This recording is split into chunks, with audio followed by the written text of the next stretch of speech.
Hello everybody, welcome back.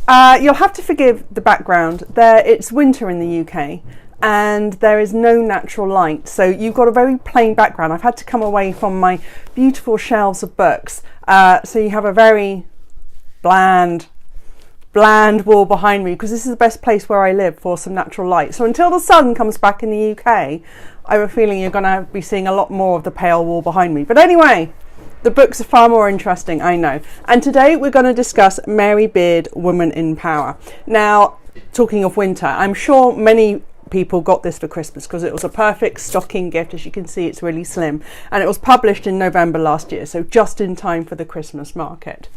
And in the book, if you don't know who Mary Beard is, by the way, she is the world leading classicist, and we adore her, and she's a great killer of social media trolls on Twitter and well worth following. But she's a very learned woman, very smart, knows everything you need to know about the classics. And in this Woman in Power, this short little book is based on two speeches that Mary has given over the past few years, where she has been examining the relationship between women in power, both from the era of the Greeks and Romans up to the present day.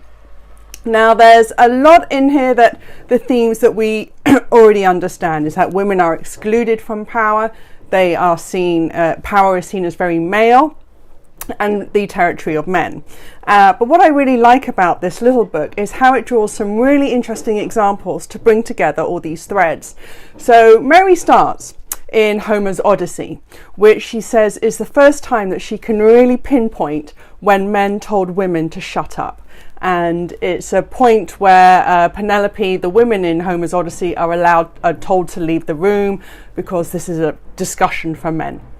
And she says that is the first point that she can see in literature and text in our cultural history when men tell women to shut up. And quite frankly, it's at a very early stage.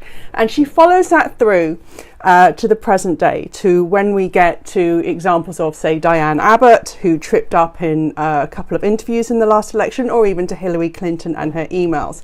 It's how power has become the territory of men and how it exists to push women out even to the present day. What I liked about it as well, particularly in this book, is how it really, Mary, in such a short few pages, and this isn't dry academic text, by the way, it's very exciting writing. She talks about examples where, where women have had to bend and contort themselves to fit into the notions of power as prescribed by men.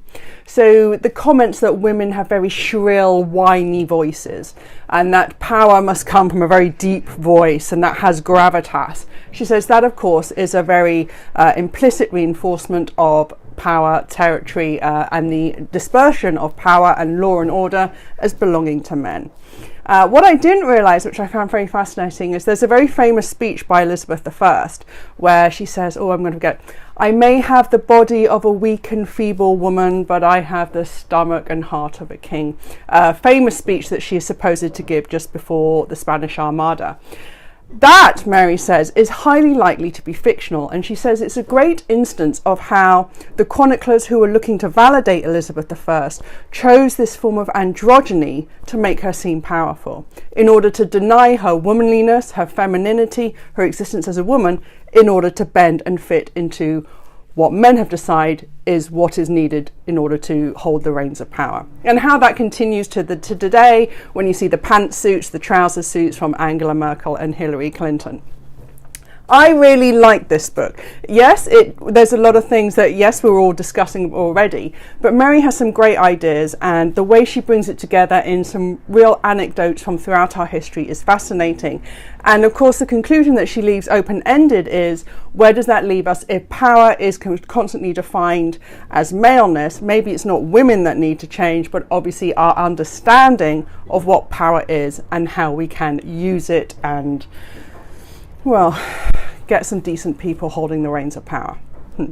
I love this book, Mary Beard, Women in Power, a great little book to have on in the bag just to read as you're going around, and what we give for slim books. Mary Beard, Women in Power.